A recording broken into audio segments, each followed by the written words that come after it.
नारायण नारायण।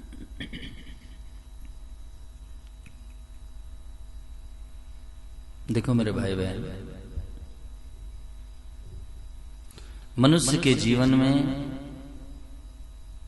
उसके दुख का कारण है उसका संकल्प।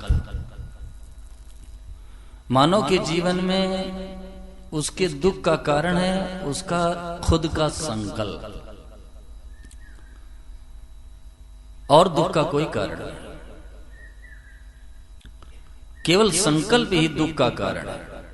वो संकल्प क्या कि ऐसा होना चाहिए और ऐसा नहीं होना चाहिए, यहीं से दुख प्रारंभ हो जाता है, यहीं से अशांति प्रारंभ हो जाती है। और मानव मात्र सुख चाहता है, दुख किसी को पसंद नहीं। तो दुख प्रारंभ कहां से होता है?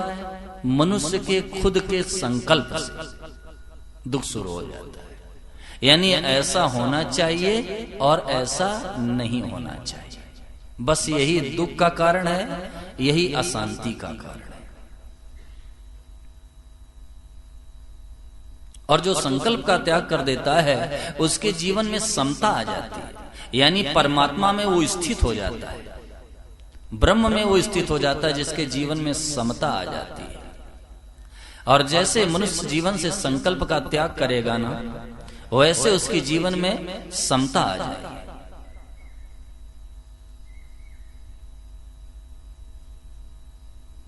सर्व संकल्प सन्यासी योगा रूढ़ दोच्यते।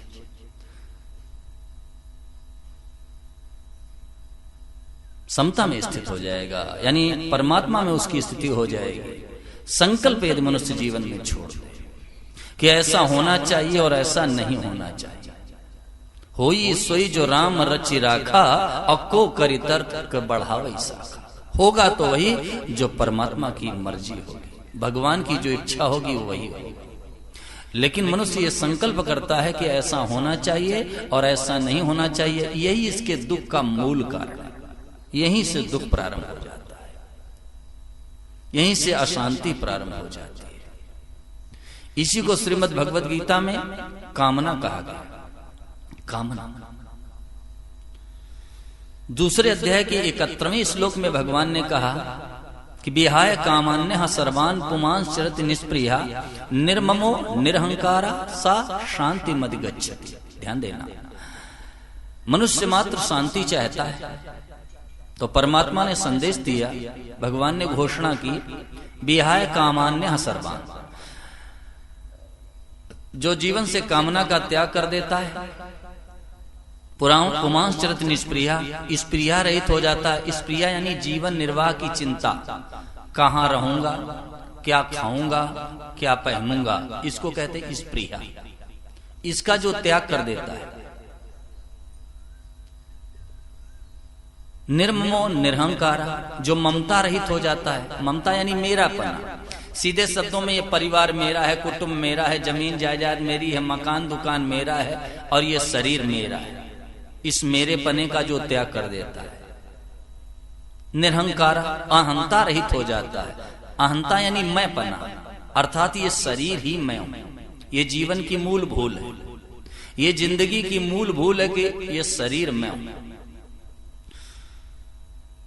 तो इसका जो त्याग कर देता है, यानी अहंता का त्याग कर देता है, सा शांति मदिगच्छति। भगवान कहते हैं वो शांति को प्राप्त हो जाता है। अब ध्यान देना, चार चीजों के त्याग की बात भगवान ने कही, यानी जो समस्त कामनाओं का त्याग कर देता है, जीवन निर्वाह की चिंता छोड़ देता है, ममता का त्याग कर देता है, अहंता रहित हो जाता है, भगवान ने कहा वो शांति को प्राप्त हो जाता है। तो शांति कहीं बाहर से आकर के मिलती है, ऐसी बात नहीं है। शांति तो मानव मात्र के पास स्वतः सिद्ध है, मानव मात्र के अंदर शांति स्वतः सिद्ध है। लेकिन मनुष्य अशांति स्वयं पैदा कर लेता है कि ऐसा होना चाहिए और ऐसा नहीं होना चाहिए, बस यहीं से अशांति शुरू हो गई, यहीं से शुरू हो गई। यानी जैसा मैं चाहूं तो वैसा तो होना चाहिए और जैसा मैं न चाहूं वैसा नहीं होना चाहिए, ये अशांति है। यहीं से अशांति शुरू हो गई। इसको कामना कहा गया है। अगर विचार करें तो कामना की श्रेणी में कई बातें आती हैं। धन मिल जाए, बेटा बेटी मिल जाए, भोग मिल जाए, स्वास्थ्य मिल जाए, पद अधिकार मिल जाए, मान बढ़ाई मिल जाए, गौरव वैभव मिल जाए आदि, ये सब कामना के ही श्रेणी में आता है। लेकिन महापुरुषों ने चिंतन करके, मंथन करके कामना का एक सुंदर सा स्वरूप प्रस्तुत कर दिया कि मेरे मन की हो जाए, इसी का नाम कामना है। मेरे मन की हो जाए, ये कामना है। यानी जैसा मैं चाहूं वैसा तो होना चाहिए, और जैसा मैं न चाहूं वैसा नहीं होना चाहिए। ये जो चाहना है ना, इसी ने तो पतन कर दिया। इस चाहना से ही हम पतित हो गए हैं। महापुरुषों ने कहा, चाह चूड़ी रामदास और सब नीचन में नीच, और तू तो केवल ब्रह्म था यदि चाह न होती बीच। ये चाहना ने ही हम आपको पतित कर दिया, और नहीं तो ये जीव तो ब्रह्म का स्वरूप है। चाहना ने ही पतन कर दिया। ये चाहना। आज समाज में आप नजर डालो, संगठनों में दृष्टि डालो, संस्थाओं में नजर डालो, और इतना ही नहीं घरों में नजर डालो, तो एक प्रकाश मिलता है कि आज कलह मची हुई है, विवाद हो रहा है, झगड़े हो रहे हैं, ग्रह कलह हो रहे हैं। कारण क्या है? बस मेरे मन की हो जाए, इसलिए घरों में कलह हो रही। पत्नी चाहती है कि मेरे मन की हो जाए, पति सोचता मेरे मन की हो जाए, सास ससुर सोचते मेरे मन की हो, बेटा बेटी सोचते मेरी रुचि की होनी चाहिए। इसीलिए घरों में कलह मची हुई है, कलह हो रही, विवाद हो रहा है, घरों में संघर्ष छिड़ा हुआ है, बस मेरे मन की हो जाए।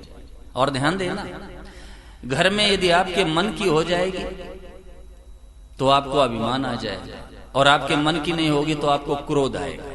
जैसे आपने अपना प्रस्ताव रखा घर में कि मैं ये चाहता हूं, इस तरह होना चाहिए, और यदि आपके मन की हो गई तो आपको अभिमान आ जाएगा, ओहो मैंने जैसा चाहा वैसा हो गया, अभिमान आ जाएगा। और यदि आपके मन की नहीं होगी तो आपको क्रोध आएगा। तो परिणाम क्या होगा?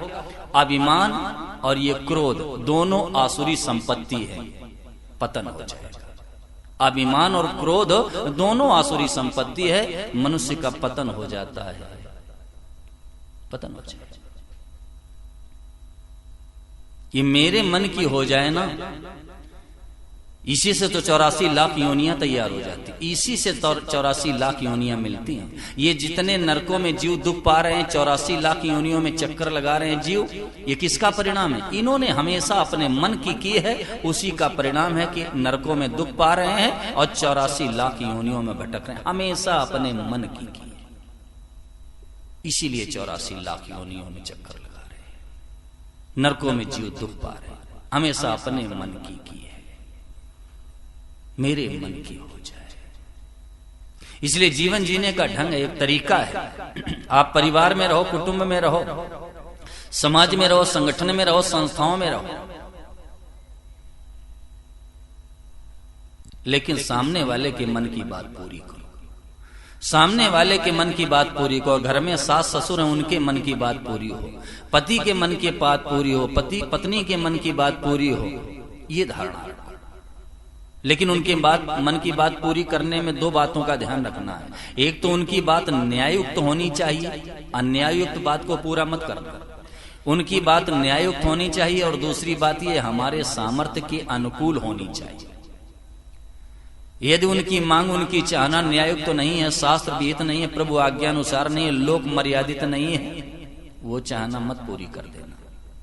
और हमारी सामर्थ्य में होना चाहिए। यदि हमारे सामर्थ्य में नहीं है तो हाथ जोड़कर प्रार्थना कर लो कि भाई ये चाहना हम आपकी पूरी नहीं कर सकते, क्योंकि हमारी सामर्थ्य में नहीं है। और यदि उनकी न्याययुक्त चाहना है और आपकी सामर्थ्य में है तो उसको पूरा कर दो, उसको पूरा कर दीजिए, लेकिन न्याययुक्त होनी चाहिए, अन्याययुक्त चाहना नहीं पूरी करनी है। एक दृष्टांत से समझें। सज्जनों, एक संत थे, महान विरक्त संत, और वो अपनी मस्ती में सदा रहा करते थे, घूमा करते थे। किसी ने भोजन दे दिया तो प्रसाद पा लिया, कपड़े किसी ने पहना दिए तो पहन लिए, नहीं तो बस मस्त घूमा करते थे। और स्वभाव कैसा था कि माताएं गोबर का गारा तैयार कर देती और कह देती महाराज जी थोड़ा ये स्थान मेरा लीप दो, तो महाराज जी लीप देते।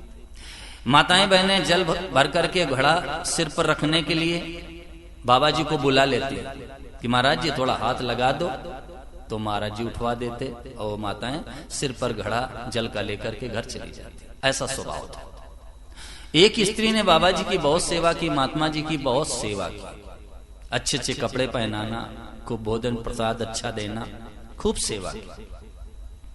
एक दिन की बात है, उस स्त्री ने क्या किया, चारपाई बिछाकर संतानोत्पत्ति की इच्छा प्रकट कर दी बाबा जी के सामने। और वो संत कभी बोलते नहीं थे, कभी बोलते नहीं थे, लेकिन जैसे स्त्री ने इस तरह का आचरण किया ना, उसी समय उनके मुंह से निकला ना ना ना। तो उसने कहा कि महाराज आपसे तो जो कहा जाए कर देते, लेकिन आज आप ना कर रहे हो।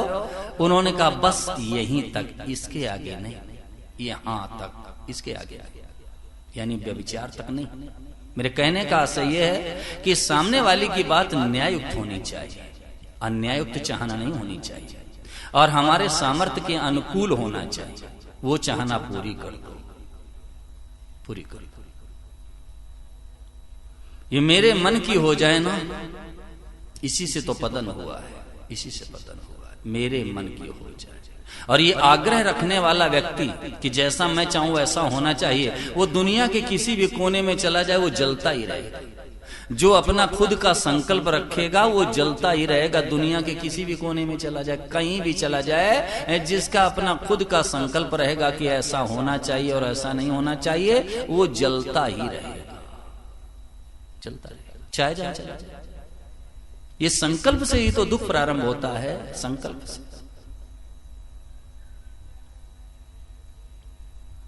संकल्प से ही शुरू हो जाता है, दुख प्रारंभ हो जाता है। ऐसा होना चाहिए और ऐसा नहीं होना चाहिए, जैसा मैं चाहूं वैसा होना चाहिए और जैसा न चाहूं वैसा नहीं होना चाहिए। संकल्प आज तक किसी के पूरे हुए ही नहीं, आज तक किसी के संकल्प पूरे नहीं हुए हैं। सारे संकल्प किसी के पूरे हुए हो तो बताओ, आपका अनुभव है।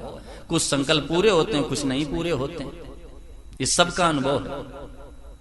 यानी जैसा जैसा आपने चाहा वैसा वैसा क्या हुआ है, हुआ भी और नहीं भी हुआ है, और जैसा जैसा नहीं चाहा वैसा वैसा क्या नहीं हुआ है, नहीं भी हुआ है और हुआ भी है। तो क्या सिद्ध हुआ कि हमारे चाहने न चाहने से कुछ नहीं होगा, होगा वही जो परमात्मा की मर्जी है, भगवान की मर्जी है।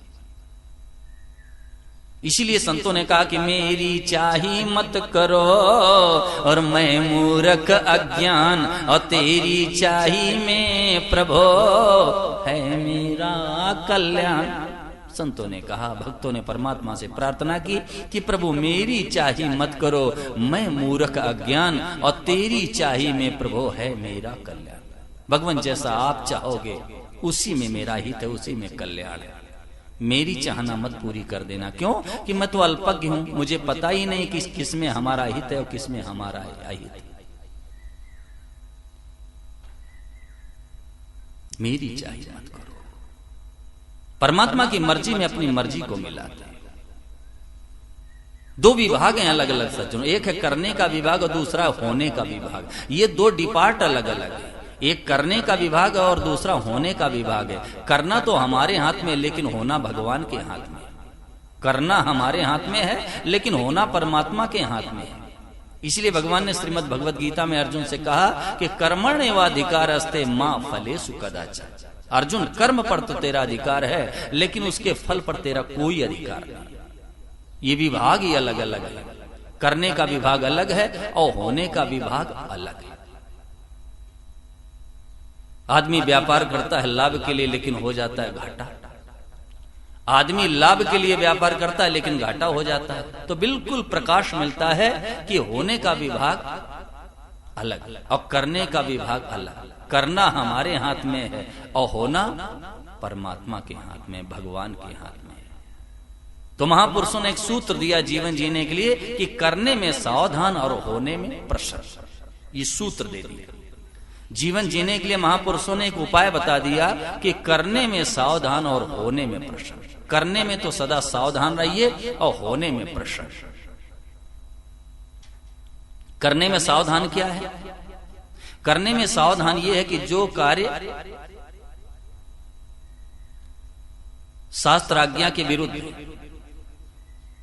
प्रभु आज्ञा के विरुद्ध, लोक मर्यादित नहीं है, वो काम न करने लायक होता है, उसको कभी नहीं करना चाहिए। दोबारा सुनो, जो काम शास्त्र विहित नहीं है, प्रभु आज्ञानुसार नहीं है, लोक मर्यादित नहीं है, वो काम न करने लायक होता है। उस काम को कभी नहीं करना चाहिए। और जो हम नहीं कर सकते, यानी जैसा चाहे धन मन के अनुकूल प्राप्त कर ले, नहीं प्राप्त कर सकते। बेटा बेटी जैसे चाहे प्राप्त कर ले, नहीं प्राप्त कर सकते। पद अधिकार जैसा चाहे प्राप्त कर ले, नहीं कर सकते हैं। तो जो हम नहीं कर सकते हैं उसको या तो प्रारब्ध पर छोड़ दो या तो भगवान पर छोड़ दो। ये है करने में सावधान। और होने में प्रसन्न क्या है? होने में प्रसन्न ये है कि जीवन में चाहे अनुकूलता आवे और चाहे प्रतिकूलता आवे और चाहे मिश्रित परिस्थिति आ जावे, बस हमें तो हृदय में ये भाव रखना है कि प्रभु ने जो भी परिस्थिति दी है, परमात्मा की ये भेजी हुई परिस्थिति में हमारा हित है। इसमें प्रभु का मंगलमय विधान छिपा हुआ है, इसी में हमारा हित है। ये भावना रखें, ये है होने में प्रसन्न। लेकिन गलती क्या होती है? करने लायक काम तो हम करते नहीं हैं और अनुकूलता में राजी हो जाते हैं, प्रतिकूलता में नाराज हो जाते हैं। बस यही गलती है, ये गलती है। अनुकूलता में तो राजी हो जाते हैं, अनुकूलता आ जाए तो राजी हो, और प्रतिकूलता आ जाए तो नाराज हो जाए। ऐसा नहीं। प्रभु के विधान में सदैव प्रसन्न रहे कि वाह प्रभु, जैसी परिस्थिति दी है उसी में हमारा हित है, उसी में कल्याण। यानी प्राप्त परिस्थिति का सदुपयोग करें। प्राप्त परिस्थिति का सदुपयोग करना है। आज साधक परिस्थिति को बदलने का प्रयास कर रहा है, ध्यान देना। आज साधक अपने जीवन में परिस्थिति को परिवर्तित करने का प्रयास कर रहा है, वो इसके हाथ की बात नहीं। आप परिस्थिति का परिवर्तन कर लो, ये आपके हाथ में नहीं है। आप परिस्थिति का सदुपयोग कर सकते हो, और यही साधक की जिम्मेदारी है कि प्राप्त परिस्थिति का सदुपयोग करें। यानी यदि दुखदायी परिस्थिति आई है, प्रतिकूल परिस्थिति आई है, तो सुख की इच्छा का त्याग कर दीजिए। तो वही प्रतिकूल परिस्थिति आपके जीवन में आपके विकास की पृष्ठभूमि तैयार कर देगी। और यदि अनुकूल परिस्थिति आई है तो सेवा और त्याग के लिए आई है, भोग के लिए नहीं आई है। ये परिस्थिति का सदुपयोग है। तो पुरुषार्थ जीव का इसी में है कि प्राप्त परिस्थिति का सदुपयोग करके अपना कल्याण करे, अपना उद्धार करे। ये जीव का पुरुषार्थ है, ये मानव का कर्तव्य है। तो अनुकूलता में तो प्रसन्न हो जाते हैं, प्रतिकूलता में नाराज हो जाते हैं, व्यथित हो जाते हैं, करुणित हो जाते हैं। संतों ने कहा आवत हर्ष न उपजे और जावत शोक न होए, ऐसी रहनी जो रहे तो घर में जोगी हो।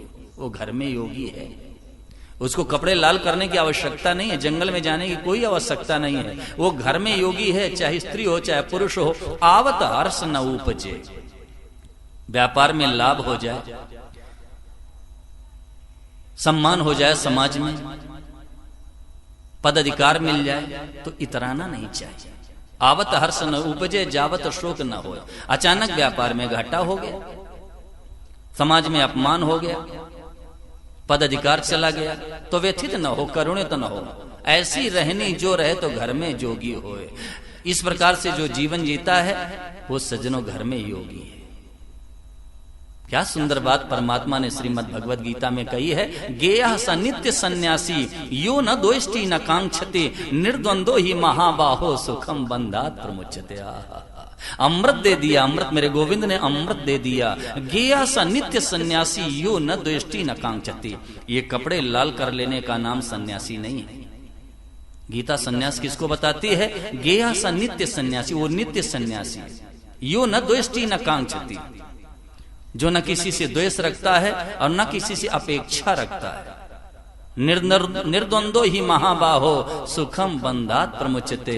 परमात्मा ने कहा कि अर्जुन वो द्वंद्व रहित हो जाता है और ये वो सुख पूर्वक इस संसार बंधन से मुक्त हो जाता है। सुख पूर्वक वो मुक्त हो जाता है। वो सन्यासी है, नित्य सन्यासी है, नित्य सन्यासी है। तो अनुकूलता और प्रतिकूलता, इसमें राजी नाराज ना हो, राजी नाराज ना हो। न तो अनुकूलता रहेगी न प्रतिकूलता रहेगी। ये तो जीवन का एक प्रवाह है, प्रवाह। ये तो जा रहा है, जा रहा है, जा रहा है, जा रहा है। अनुकूलता और प्रतिकूलता ये कुछ रहने वाले नहीं, ये तो जीवन का प्रवाह है, प्रवाह है। कभी व्यापार में लाभ होगा तो कभी हानि होगी, कभी समाज में सम्मान होगा तो कभी अपमान होगा, कभी निंदा होगी तो कभी स्तुति भी हो जाएगी, कभी बेटा जन्मेगा तो कभी बेटे की मृत्यु भी हो जाएगी। ये तो जगत में होना ही होना है, ये तो होना ही होना है। भगवान ने कहा आगमा पाइनो नित्यातान तितिक्षस्व भारत। अर्जुन ये सब आने जाने वाले हैं तो इनको सहन कर ले। अर्जुन को निमित्त प्रभु ने बनाया, हम सबका मार्गदर्शन किया। क्या सुंदर प्रभु ने संदेश दे दिया, आगमा पाइनो नित्यातान तितिक्षस्व भारत। अर्जुन ये सब आने जाने वाले हैं, सुख दुख लाभ हानि निंदा स्तुति ये सब आने जाने वाले हैं, तो इनको सहन कर ले, सहन कर ले, सहन कर ले। ये सब आने जाने वाले, ये मंत्र है मंत्र। सज्जनों कभी जीवन में अशांति हो जलन हो तो इस मंत्र को याद रखो, आगमा पाइनो नित्या तान तितिक्षस्व भारत। जैसे बिच्छू डंक मार देता है ना, बिच्छू डंक मार देता है और विष चढ़ जाता है, तो विष का समन करने के लिए ये बिच्छू का जहर उतारने वाले क्या करते हैं, मंत्र का झाड़ा लगाते हैं और विष का समन हो जाता है, मनुष्य स्वस्थ हो जाता है। इसी तरीके से परमात्मा ने ये झाड़ा लगाने के लिए मंत्र दे दिया, आगमा पाइनो नित्या तान तितिक्षस्व भारत। ये झाड़ा मंत्र है, ये मंत्र याद कर लो इसको, ये मंत्र है। अर्जुन ये सब आने जाने वाले हैं, तुम इनको सहन कर लो, जीवन धन्य हो जाएगा, निहाल हो जाओगे, निहाल। ये तो सब आने जाने वाला है जगत में, तो ये होता ही रहेगा, ये होता रहेगा। ये तो प्रवाह है जिंदगी का, प्रवाह। ननकुल किसको देख करके हंसें और किसको देख करके रोवें, क्यों कि गए सो आवन के नहीं और रहे सो जावन हार। जो चले गए वो तो आने वाले हैं नहीं, और ये जो हैं ये सब जाने वाले हैं। अब हम किसके लिए रोवें और किसके लिए हंसें। न अनुकूलता रहेगी न प्रतिकूलता रहेगी, खुदा रहेगी न प्रतिकूलता रहेगी। राजस्थान की धरती पर एक संत हुए हैं रज्जब जी महाराज, उनकी वाणी में आया कि रज्जब रोए कौन को, हंसे सो कौन विचार, और गए सो आवन के नहीं और रहे सो जावन हार। रज्जब जी ने कहा कि रज्जब रोए कौन को, हंसे सो कौन विचार। हम कुछ नहीं रहेगा, ये तो प्रवाह है जिंदगी का, प्रवाह। तो करने में सावधान और होने में प्रसन्न, करने में सावधान रहना है और होने में प्रसन्न। एक बार सदैव स्वामी जी श्री राम सुखदास जी महाराज के पास पढ़े लिखे लोग पहुंच गए और बोले, महाराज जी मेरे पास समय नहीं आपका सत्संग श्रवण करने के लिए, तो हमारे लिए कोई एक बढ़िया उत्तम बात बता दो, एक बात जिससे हम लोगों का जीवन धन्य हो जाए। महाराज जी ने तपाक से उत्तर दिया कि करने में सावधान, होने में प्रसन्न। जाओ इस सूत्र को जीवन में अपना लो, बस निहाल हो जाओगे सदा के लिए। करने में सावधान और होने में प्रसन्न। और व्यवहारिक दृष्टि से इस बात को समझना चाहो तो ध्यान देना, व्यवहारिक दृष्टि से समझने के लिए, जैसे आप यहाँ सत्संग में आए, घर से चले सत्संग के लिए, तो घर में से निकलने पर क्या करो, दरवाजे को बंद करो। बंद करने के बाद जंजीर लगा दो, उसमें कुंडी लगा दो, इसके बाद उसमें ताला लगा दो। ताला लगा के खींच के देखो कि कहीं खुला तो नहीं रह गया है। और इसके बाद जब घर वापस पहुंचो, अब कोई रेफ्रिजरेटर टेलीविजन आदि उठा ले जावे तो खुश हो जाओ, वाह भगवान बड़ी कृपा हो गई, बड़ी कृपा हो, खुश हो जाओ। लेकिन करने में सावधान, दरवाजा बंद करो, कुंडी लगाओ, ताला लगाओ और खींच के देखो कि कहीं खुला तो नहीं रह गया धोखे में। और फिर जाओ टेलीविजन कोई उठा ले जाए तो खुश हो जाओ, वाह प्रभु बड़ी कृपा हो गई। लेकिन करने में सावधान, होने में प्रसन्न। ये जीवन जीने का सूत्र है, ये जीवन जीने की विद्या बता दी महापुरुषों ने। ये व्यवहारिक दृष्टि से करने में सावधान, होने में प्रसन्न। लेकिन मानो कि जीवन में एक संकल्प है कि जैसा मैं चाहूं वैसा होना चाहिए और जैसा नहीं चाहूं वैसा नहीं होना चाहिए। जरा विचार करो, जो हम चाहते हैं वो तो होता नहीं, और जो होता है वो हमें भाता नहीं, और जो भाता है वो रहता नहीं है। बताओ क्या करोगे?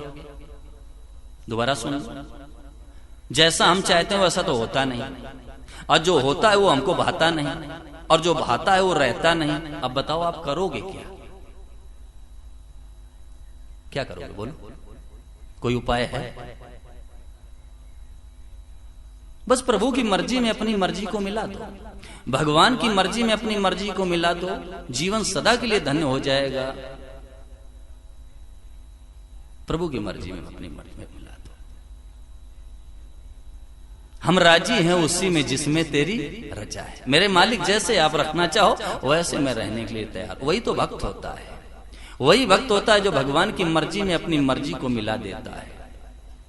ऐसा होना चाहिए, ऐसा नहीं होना चाहिए, भक्त के जीवन में नहीं होता है। ये भक्त के जीवन में धारणा नहीं होती, उस धारणा को सदा के लिए निकाल देता। क्यों? उसके हृदय में ये भाव रहता कि मैं तो परमात्मा के हाथ में हूं, भगवान जो भी करेंगे हमारे हित में ही होगा। तो भगवान ने जो किया है वो ठीक किया है, जो प्रभु ने नहीं किया वो भी ठीक किया है, ये भक्त की धारणा रहती है। और जो अपने मन की चाहता है कि मेरे मन की हो जाए, क्षमा करना, वो अपने मन का दास है, वो भगवान का दास हो ही नहीं सकता है, वो परमात्मा का दास नहीं हो सकता है। जो अपने मन की चाहता है, जो भगवान की मर्जी में अपनी मर्जी को मिला देता है, वो भगवान का भक्त होता है, भगवान का दास होता है। तो ऐसा होना चाहिए और ऐसा नहीं होना चाहिए, इसको जीवन से सदा के लिए समाप्त कर दें। आज ही समाप्त कर देना, आज ही, अब ज्यादा समय नहीं, आज ही समाप्त कर दो। ऐसा होना चाहिए, ऐसा नहीं होना चाहिए, ऐसा करना चाहिए और ऐसा नहीं करना चाहिए, ये मत छोड़ देना। ऐसा करना चाहिए और ऐसा नहीं करना चाहिए, ये मत छोड़ देना। ऐसा होना चाहिए और ऐसा नहीं होना चाहिए, इसको आज और अभी यहीं छोड़ दो। जीवन में कभी अशांति, जलन, उद्वेग, दुख हो ही नहीं सकता है। और अगर कभी हो जाए और रेल में आ जाऊं तो मेरे कान पकड़ लेना, करके देख लो, करना आपको पड़ेगा, करके देख लो।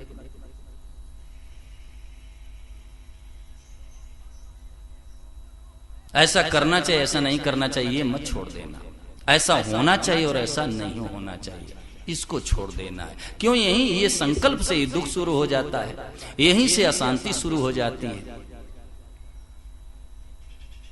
संतों ने कहा, चाह गई चिंता मिट्टी, मनुआ बेपरवाह, और जिनको कछु नहीं चाहिए सो सहानपति सा। वो बादशाहों के बादशाह है, वो बादशाहों के बादशाह हैं जिनको कुछ भी नहीं चाहिए।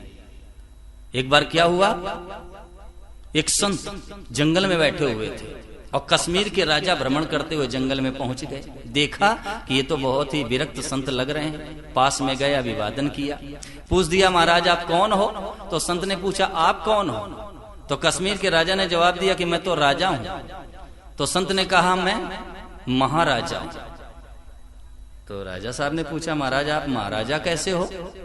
तो संत ने पूछा, तुम राजा कैसे हो? बोले, महाराज हमारे पास इतना अधिकार मुझे मिला हुआ है, मेरे पास इतना अधिकार है कि मैं जिसको चाहूं उसको अपने राज्य की सीमा से बाहर कर सकता हूं, एक बार, और जिसको जितना धन चाहूं राजकोष से दे सकता हूं। संत ने कहा कि तुम्हारे राज्य में जितने मच्छर हैं सबको बाहर करो।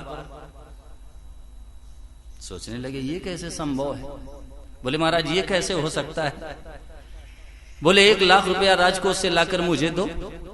तो राजा साहब ने विचार किया, ऐसे लाखों रुपए अगर हम देते रहेंगे लोगों को तो राजकोष ही खाली हो जाएगा। बोले, महाराज ये भी संभव नहीं। तो संत ने कहा कि तुम अपने राजापनों को सिद्ध नहीं कर पाए, तुम अपने राजापने को सिद्ध नहीं कर पाए, प्रमाणित नहीं कर पाए। तो बोले, महाराज आप महाराजा कैसे हो? बोले, मुझे कुछ भी नहीं चाहिए इसलिए मैं महाराजा हूं, मुझे कुछ भी नहीं चाहिए इसलिए मैं महाराजा हूं। चाह गई चिंता मिटी मनुआ बेपरवाह, और जिनको कछु नहीं चाहिए सो सहानपति सा। वो बादशाहों के बादशाह है। और एक बात कहूं कि जिसके जीवन से कामना का त्याग हो जाता है, जो कुछ भी नहीं चाहिए, चाहता कि मुझे कुछ भी नहीं चाहिए, जानते हो ये प्रकृति इतनी दयालु है कि उसके पीछे सेवा करने के लिए घूमने लगती है। ये प्रकृति इतनी दयालु है, अगर मनुष्य अपने जीवन से कामना का सर्वथा त्याग कर दे तो ये प्रकृति इतनी दयालु है कि सेवा करने के लिए पीछे पीछे घूमेगी। और मैं अपने जीवन का अनुभव बता देता हूँ, अपने जीवन का मैं अनुभव बता देता हूँ। थोड़ा सा भगवान की तरफ कदम बढ़ाया, थोड़ा सा प्रभु की तरफ कदम बढ़े और इच्छाओं का समन हुआ तो परिणाम क्या निकला? ये संसार पीछे पड़ गया, सेवा करने के लिए पीछे पड़ गया। ये जीवन का अनुभव बता रहा हूं, अनुभव, सीखी बात नहीं सुना रहा हूं, ये जिंदगी का अनुभव बता रहा हूं। थोड़ा सा जीवन में त्याग हुआ कि मुझे कुछ नहीं चाहिए तो ये संसार पीछे पड़ गया। ये प्रकृति इतनी दयालु है कि ये सेवा के लिए ललायित होकर के पीछे घूमेगी यदि आपको कुछ भी नहीं चाहिए। और आपका भी अनुभव बता दूं, आपसे जो कुछ भी नहीं चाहता, यानी कपड़े नहीं चाहता, मान बढ़ाई नहीं चाहता, पैसे नहीं चाहता, सुख सुविधा नहीं चाहता, आप भी उसके पीछे पड़ जाते हो कि महाराज ये शॉल ले लो, एक शॉल ही ले लो। अनुभव है कि नहीं? बोलो। और जो आपसे भी कुछ चाहेगा आप भी उससे मुंह छिपाओगे कि भैया इससे बचो किसी तरीके से। ये आपका अनुभव बता रहा हूं। ये कामना ने ही तो पतित कर दिया, चाहना ने ही पतित कर दिया। और इससे होगा कुछ नहीं, इससे कुछ होने वाला नहीं है।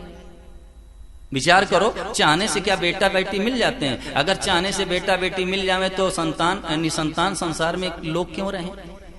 लोग संतानहीन क्यों रहें संसार में? अगर चाहने से बेटा बेटी मिल जाए तो लोग निसंतान क्यों रहें? चाहने से बेटा बेटी नहीं मिलते, चाहने से पद अधिकार भी नहीं मिलता, चाहने से मान बढ़ाई भी नहीं मिलती है, चाहने से रुपए भी नहीं मिलते हैं। अगर चाहने से रुपए मिले तो रेल में कोई करोड़पति के नीचे रहना पसंद करेगा क्या? विचार करो। अगर चाहने से रुपया मिलता तो करोड़पति के नीचे यहां रहना कोई पसंद करता? चाहने से ना रुपए मिलेंगे, चाहने से ना बेटा बेटी मिलेंगे, चाहने से ना पद अधिकार मिलेगा। जानते हो चाहने से क्या मिलेगा? क्षमा करना, चाहने से नरक मिलता है और कुछ नहीं मिलता, कुछ नहीं मिलता। ये चाहना के कारण ही तो मनुष्य पापों में प्रवृत्त हो जाता है। इसी इच्छा के कारण, कामना के कारण ये पापों में प्रवृत्त होता है। ये अर्जुन ने प्रश्न किया था, बड़ा सटीक प्रश्न अर्जुन ने किया भगवान से कि अत केन प्रयोक्तोयम पापम चरित पुरुषा अनिच्छन्नपि वाषणे बलाद्यु नियोजिता। अर्जुन ने कहा भगवान ये न चाहते हुए मनुष्य पापों में क्यों लग जाता है? तो भगवान ने क्या सुंदर उत्तर दिया। भगवान ने कहा काम एस क्रोध एस रजो गुण समुद्भवा। अर्जुन ये रजो गुण से उत्पन्न जो कामना है इसी के वशीभूत होकर के मनुष्य पापों में लग जाता है, कामना के वशीभूत होकर। आज लोग कह देते हैं महाराज भगवान जैसा करा रहे हैं वैसा मैं कर रहा हूं। भगवान करवा रहे हैं तो भगवान पाप नहीं करवाते। भगवान इतने निर्दयी नहीं कि पहले आपसे पाप कराएं और फिर आपको नरक में डालें, नरक में भेजें। भगवान निर्दयी हैं क्या? सोचो, भगवान निर्दयी हैं क्या कि पहले आपसे पाप करवाएं और फिर आपको नरकों में डालें? भगवान निर्दयी नहीं है। ये कामना के वशीभूत होकर के मनुष्य पाप में प्रवृत्त हो जाता है। और आपका अनुभव बता दूं, जैसे ही आप गलत काम करने के लिए कदम बढ़ाओगे आपका हृदय एक बार आपको प्रेरणा दे देगा।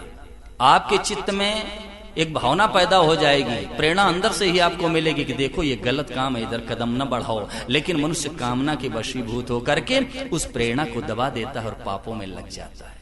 बहुत सारे लोग कहते हैं कि महाराज भगवान के मर्जी के बिना एक पत्ता तक नहीं हिलता। ऐसा कहते हैं ना कि भगवान की मर्जी के बिना एक पत्ता तक नहीं हिलता। मैं भी इस बात को मानता हूं कि भगवान की मर्जी के बिना एक पत्ता तक नहीं हिलता, लेकिन हिलाते क्यों? हिलता नहीं है, ये हिलाते क्यों हो आप? ये तो मैं भी मानता हूं कि भगवान की मर्जी के बिना एक पत्ता तक नहीं हिलता। हिलता शब्द है वहां, लेकिन हिलाते आप क्यों? ऐसा होना चाहिए और ऐसा नहीं होना चाहिए।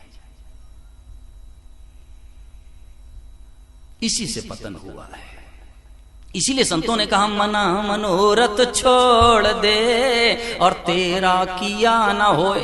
महापुरुषों ने, संतों ने, भगवान के भक्तों ने अपने मन को ललकारा कि मना मनोरथ छोड़ दे और तेरा किया ना होए। पानी में घी नीपजे तो रूखी खाए न कोई। संतों ने कहा ऐ मन तू अपने मन की छोड़ दे, तेरे बस की बात नहीं। ललकारा मन को कि मना मनोरथ छोड़ दे और तेरा किया न होए। पानी में घी नीपजे तो रूखी खाए न कोई। महापुरुषों ने कहा अगर पानी में घी पैदा होने लगे तो ये रेल में तो रोज चकाचक हलवा बने, रोज रोज हलवा बने। अपने मन की नहीं होती भाई, होगा वही जो परमात्मा की मर्जी होगी, भगवान की मर्जी होगी। तो बस जीवन जीने का ढंग यही है कि भगवान की मर्जी में अपनी मर्जी को मिला दो, करने में सावधान और होने में प्रसन्न। अपने कर्तव्य का पालन करो, अच्छा से अच्छा काम करो, उत्तम से उत्तम काम करो, श्रेष्ठ से श्रेष्ठ काम करो। फिर जैसा हो जाए तो बस खुश हो जाओ, वाह प्रभु आपकी यही मर्जी थी। भगवान की मर्जी में अपनी मर्जी को मिला दो। और एक बात कहूं, मन की तो भगवान के पिताजी की पूरी नहीं हुई, हमारी आपकी कैसे पूरी हो जाएगी? मन की बात तो भगवान के पिताजी की पूरी नहीं हुई, परमात्मा के पिताजी के मन की बात पूरी नहीं हुई, हमारे आपके मन की बात पूरी कैसे हो जाएगी? महाराज दशरथ क्या चाहते थे कि रामलला वन जाएं, लेकिन रामलला को वन जाना पड़ा। तो भगवान के पिताजी के मन की बात पूरी नहीं हुई तो हमारे आपके मन की बात पूरी कैसे हो जाएगी? मन की छोड़ दो, फिर कभी दुख नहीं होगा। ये संकल्प से ही दुख शुरू हो जाता है। हमारे आपके दुख का कारण क्या है? ये संकल्प। संकल्प क्या कि ऐसा होना चाहिए और ऐसा नहीं होना चाहिए, बस यही दुख का कारण है। यहीं से सारे दुख शुरू हो जाते हैं, यहीं से अशांति यहीं से शुरू हो जाती है। भगवान की मर्जी में अपनी मर्जी को मिलाते हैं। एक संत ने कहा कि हमारे मन की सदा होती, ध्यान देना। एक संत के मुंह से निकला, गृहस्थ संत, उनके मुंह से निकला कि मेरे मन की सदा होती है। तो किसी दूसरे संत ने उनसे पूछ दिया कि महाराज सारा संसार इसीलिए परेशान है कि मेरे मन की हो जाए, मेरे मन की हो जाए, और आप कहते हो सदा मेरे मन की होती है, तो आपके ऊपर भगवान की कुछ विशेष कृपा है कि योग बल है आप में, कि कोई तप बल है, क्या विशेषता है? क्यों आपके मन की बात पूरी होती है? उन्होंने क्या सुंदर जवाब दिया। उन्होंने कहा देखो, हमारे मन की इसलिए सदा होती है क्योंकि हमने अपनी मर्जी को भगवान की मर्जी में मिला दिया, अपनी मर्जी को हमने परमात्मा की मर्जी में मिला दिया। अब जैसा होता है वो मेरे मर्जी का ही होता है। हमने अपनी कोई मर्जी अलग से रखी नहीं, मैंने अपनी मर्जी को प्रभु की मर्जी में मिला दिया। अब जैसा भी होता है मेरी मर्जी का ही होता है, मेरी मर्जी का होता है।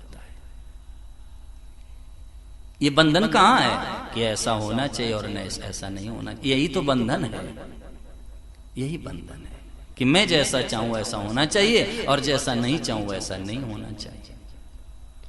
ऋषिकेश में एक संत हुए स्वयं ज्योति जी महाराज, ध्यान देना, स्वयं ज्योति जी महाराज बहुत अच्छे संत हुए।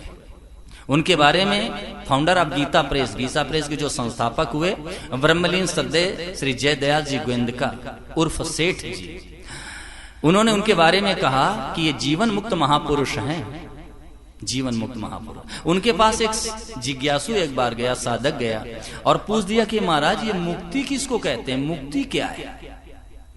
उन्होंने क्या सुंदर जवाब दिया। उन्होंने कहा कि जीवन से यूं और यूं मिट जाए, इसी का नाम मुक्ति है। सीधे शब्दों में जवाब दे दिया कि जिंदगी से यूं और यूं मिट जाए, इसी का नाम मुक्ति है। दोबारा सुनो, यूं और यूं मिट जाए, इसी का नाम मुक्ति है। कहने का आशय ये कि ऐसा होना चाहिए और ऐसा नहीं होना चाहिए अगर जीवन से समाप्त हो जाए तो मनुष्य आज और अभी इसी वक्त मुक्त है, इसी वक्त मुक्त हो गया। बंधन तो यही है कि ऐसा होना चाहिए और ऐसा नहीं होना चाहिए, ये बंधन है। अपना जो संकल्प है, अपना जो आग्रह है, यही बंधन का कारण है, यही बंधन का कारण है। रज्जब रोष न कीजिए, कोई कहे यूं ही, हंस के उत्तर दीजिए, हाँ बाबा क्यों ही, हंस के उत्तर दीजिए, रोष न कीजिए किसी से। संकल्प, अपना संकल्प जब तक रहेगा मनुष्य दुखी रहेगा, अशांत रहेगा, जलता रहेगा। संकल्प का त्याग कर देना है, बस भगवान की मर्जी में अपनी मर्जी को मिला दो। राम कीन चाहे सोई होई और करे अन्यथा अस नहीं कोई। भाई होगा तो वही जो भगवान की मर्जी है, जो परमात्मा की मर्जी है वही होगा। अपने चाहने न जाने से कुछ भी नहीं हो सकता, कुछ भी नहीं होगा। आप अपने कर्तव्य का पालन करो, भगवान ने जो दायित्व निर्वहन का अवसर दिया उस दायित्व का निर्वहन करो, कर्तव्य का पालन करो। बस ये है कि फल की इच्छा मत करो, फल की इच्छा मत करो। फल ही तो बंधन का कारण हो जाता है, फल की इच्छा नहीं। और कर्म का फल तो आपको वैसे ही मिल जाएगा, ध्यान देना, कर्म का फल तो आपको वैसे ही मिल जाएगा। जैसे आप वृक्ष खरीदते हो, जैसे आप वृक्ष खरीदते हो ना, तो उसकी छाया तो आपको खुद ही मिल जाएगी। वृक्ष आप खरीदते हो तो उसकी छाया भी क्या खरीदनी पड़ती है, छाया तो आपको स्वतः मिल जाएगी। तो कर्म का फल तो आपको वैसे ही मिल जाएगा। कर्म का फल चाहो मत, चाहोगे तो बंधन हो जाएगा। कर्म का फल तो स्वतः आपको मिल जाएगा। जैसे आप वृक्ष खरीदते हो तो उसकी छाया आपको स्वतः मिल जाएगी, उसको खरीदनी पड़ती है क्या? वो तो स्वयं मिल जाएगा। इसी तरह कर्म का फल आपको स्वतः मिल जाएगा, अवश्य मिल जाएगा, अवश्य मिल जाएगा।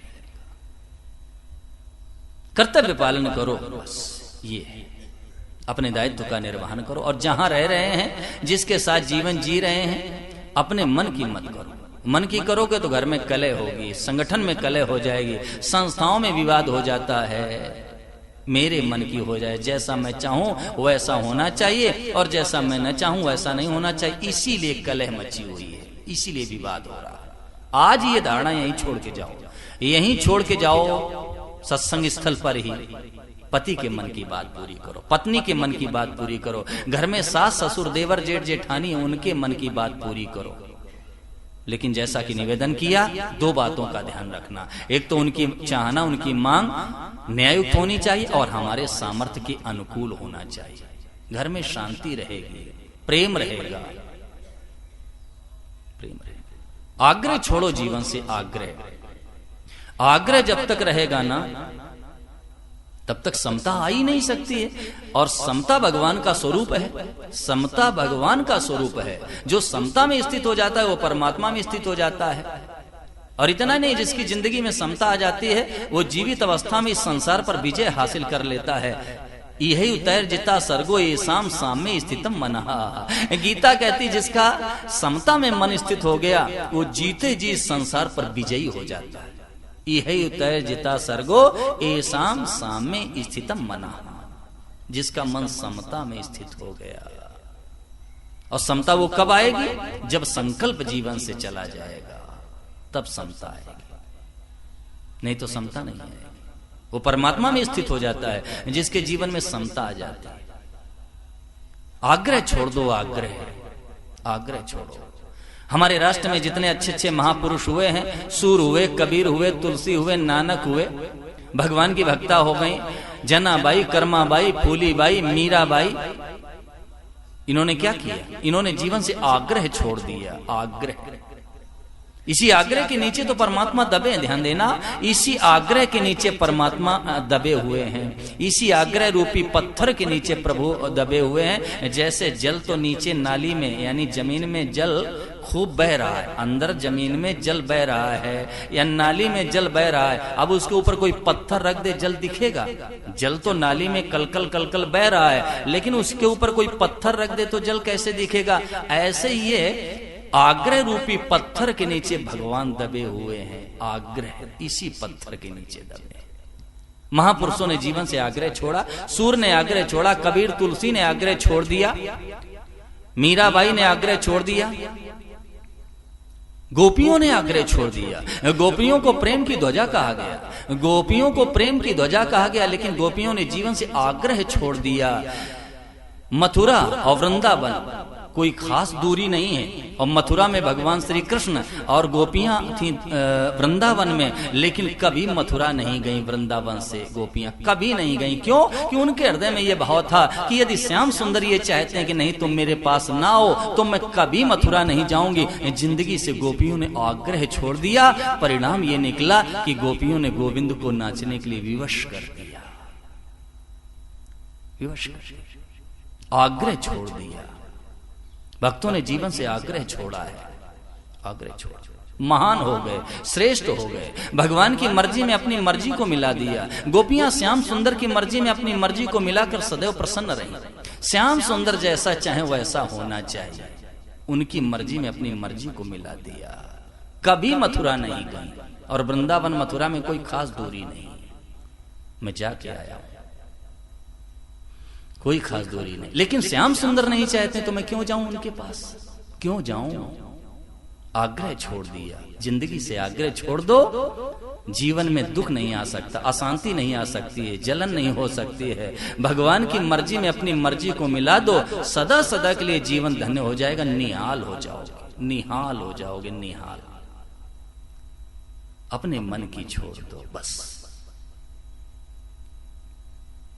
भगवान की मर्जी में अपनी मर्जी को मिला दो।